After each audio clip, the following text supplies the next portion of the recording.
A vitória sobre a equipe do Cuiabá pelo placar de 1-0 trouxe confiança para o ambiente colorado e também muito alívio, já pensando na semana dura de definição na Copa Sul-Americana, onde o Internacional encara na terça-feira fora de casa a equipe do Real Tomayapo e no próximo sábado deu fim dentro do estádio Alfredo Jaconi. O técnico Eduardo Cudê demonstrou otimismo em relação à briga pelo título do Campeonato Brasileiro, mudando a postura do clube em relação aos discursos dos últimos dias. Eduardo Cudê também esteve incomodado em determinado momento e flertou com uma discussão com um dos repórteres ao ser questionado, por exemplo, sobre a troca de Ener Valencia por Alan Patrick no intervalo. Além disso, a gente teve uma manifestação do Internacional contra a arbitragem e uma fala, no mínimo, atrapalhada do vice de futebol Felipe Becker ao reclamar das experiências que são feitas pela comissão de arbitragem em jogos do Internacional. A gente fala também a respeito das entrevistas dos jogadores.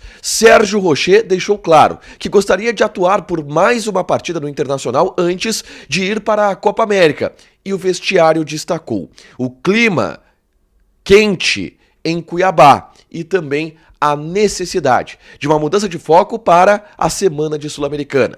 Esse é o Diário do Inter KTO deste sábado, 1º de junho de 2024.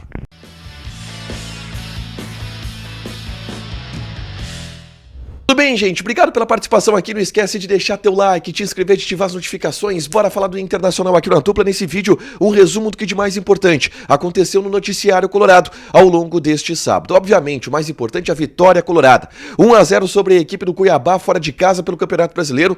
Uma vitória que mantém o Inter com um aproveitamento de líder do Campeonato Brasileiro. O Inter tem 2 jogos a menos na competição nacional e se vencer esses 2 jogos, viraria líder da competição. Um jogo onde houve muito alívio pela vitória, mas houve uma mudança de postura muito significativa no intervalo da partida, do primeiro para o segundo tempo. E eu falo sobre tudo isso nesse vídeo aqui, é só clicar para assistir, tá? Mas eu já quero repercutir o vestiário colorado depois dessa vitória.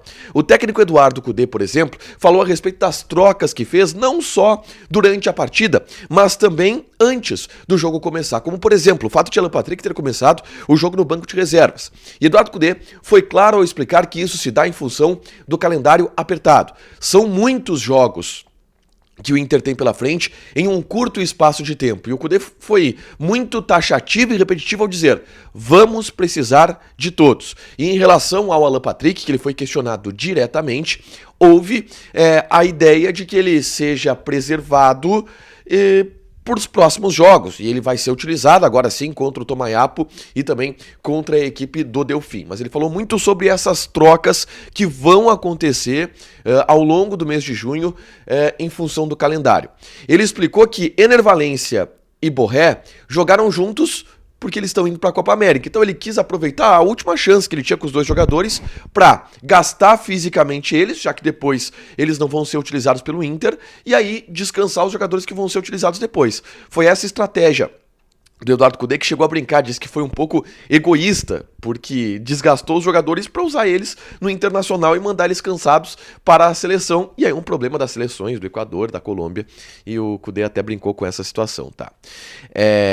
Um ponto importante da entrevista coletiva do técnico colorado é quando ele fala a respeito de um tom otimista que existe na melhora do time nos próximos jogos. Ele bate na tecla, por exemplo, de que o Inter precisa de 4 a 5 jogos para recuperar o ritmo de jogo e assim ter um afinamento maior nos movimentos do meio para frente. Eduardo Cudê também garantiu que o time vai estar melhor, que o time vai estar mais natural na forma de jogar, que o time vai apenas caminhar para frente, apenas caminhar para cima, apenas evoluir daqui para frente na temporada, justamente em função do ritmo de jogo que vai voltar a aparecer. E aí ele foi claro ao dizer: temos certeza que com o ritmo de jogo retornando, e ele vai retornar, nós vamos brigar por aquilo que estávamos brigando no início do campeonato. E depois ele volta a falar sobre isso e diz: nossa briga é pelo título. Taxativo, objetivo. Cudê entende que o Inter vai brigar pelo título do Campeonato Brasileiro. Algo que, nas últimas entrevistas, ficou um pouco de lado. O Magrão, por exemplo, disse que não sabia se o Inter era candidato, que achava isso no início da temporada.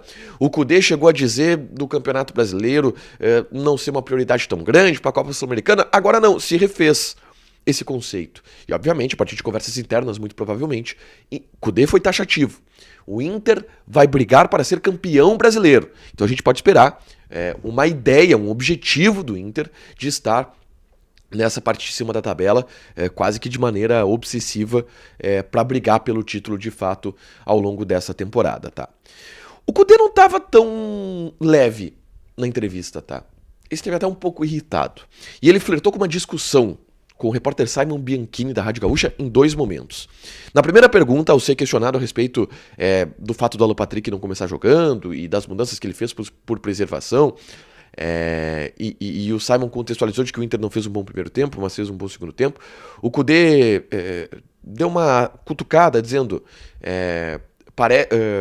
você não acha que existem outras coisas a não ser a análise futebolística? Porque você só está vendo do ponto de vista futebolístico, se jogou bem, se jogou mal, e existem tantas outras coisas de dificuldades que todo mundo está vivendo, por não estar em Porto Alegre, por estar com a cabeça com tudo que aconteceu no Rio Grande do Sul.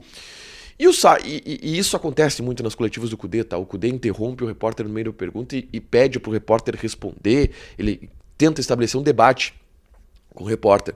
E o Simon respondeu ali dizendo que ele sabia, enfim, do que estava acontecendo. O Simon é um cara que está acompanhando o Inter durante tudo isso. O Simon é um cara que acompanhou tudo que aconteceu no Rio Grande do Sul.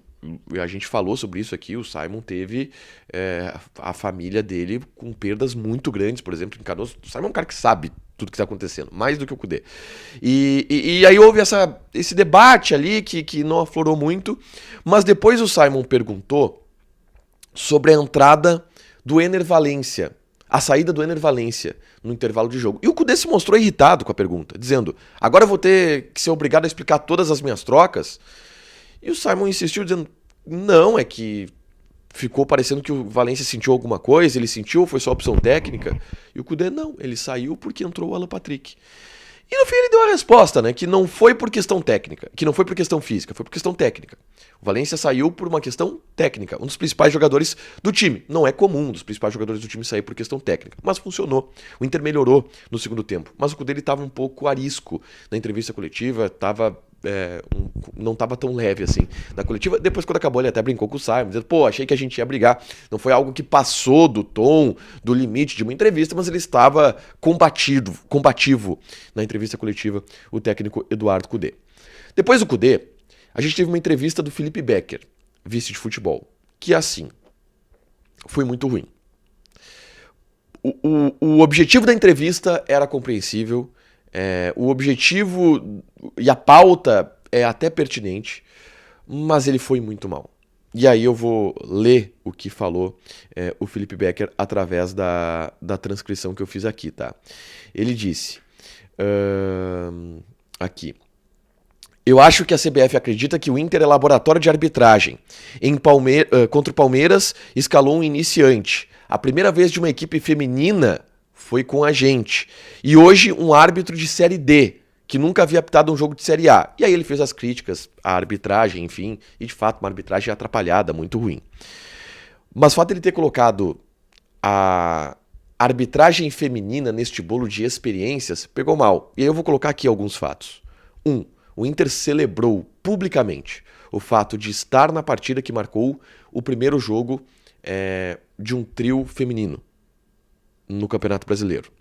Número 2, e aí para explicar onde está a indignação de algumas pessoas na fala do Becker. Quando ele diz que foi uma experiência, um trio, uma equipe feminina de arbitragem completamente feminina no Brasileirão, dá a entender que existe a possibilidade de não dar certo uma equipe feminina por ser feminina, pelo gênero, não é a mesma coisa do que, por exemplo, a crítica pertinente em relação ao fato de árbitros inexperientes estarem apitando jogos do Inter. O árbitro contra o Cuiabá é inexperiente, o árbitro contra o Palmeiras é inexperiente, e aí ele está absolutamente correto. Mas, ao colocar a equipe de arbitragem feminina neste bolo, ele coloca em suspeita a qualidade por ser todo mundo mulher, não foi legal.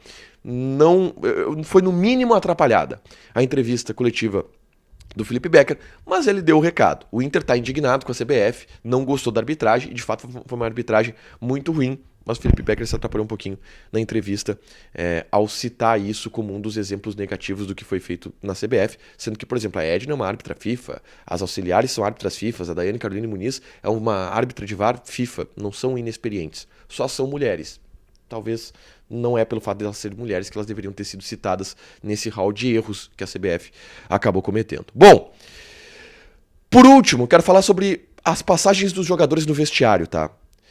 Entrevista muito interessante do Sérgio Rocher. Ele disse, a verdade... o último jogo do Sérgio Rocher, tá? Agora ele vai pra Copa América pela seleção do Uruguai. Ele disse, a verdade é que agora eu vou pra Copa América e queríamos jogar um jogo a mais. Mas o Uruguai também precisa da gente. A equipe está bem. Os goleiros também estão preparados. Fabrício, Antony e o Cauã. Torcida fica bem tranquila porque os goleiros estão bem preparados. Cudê admitiu que ele mesmo queria mais uma demora na liberação para poder jogar, por exemplo, contra o Real Tomayapo na terça-feira. O Inter fez esse movimento, acabou não sendo aceito pelas seleções, nem pela uruguaia, nem pela equatoriana e nem pela colombiana. No geral, vários jogadores falaram, tá? Vitão, Wesley, René, Thiago Maia, Fernando... E aí eu pincelo do vestiário colorado o seguinte entendimento. Primeiro, os jogadores falaram muito sobre o clima de Cuiabá. E eu já estive lá em um jogo. É muito quente. E isso atrapalhou, ou é sempre um ingrediente que prejudica as equipes que vão visitar e foi um fator dificultador na partida contra o Cuiabá, mesmo o Inter tendo vencido. E segundo, todo mundo falou, em virada de chave para a Sul-Americana. A semana sul-americana vem aí. É uma semana onde o Inter vai buscar. Precisa de 4 pontos em 2 jogos. Mas o Inter vai buscar essa classificação para a próxima fase da Sul-Americana e parece estar tendo uma mobilização muito grande, um foco muito grande buscando essa classificação, tá? Para fechar, gente, vamos falar aqui de KTO, vou passar algumas odds deste domingo, tá? Do Campeonato Brasileiro, por exemplo, Criciúma e Palmeiras, odd do Criciúma 4.2, empate 3.3, Palmeiras 1.93. Vasco da Gama e Flamengo, clássico carioca, odd do Vasco 4.5, empate 3.6, Flamengo 1.78. Joga na KTO, te registra, coloca o cupom A Dupla que tu ganha 20% de bônus em cima do teu primeiro depósito. Fechado? Deixa teu like, te inscreve, ativa as notificações que vai ter mais conteúdo aqui no canal.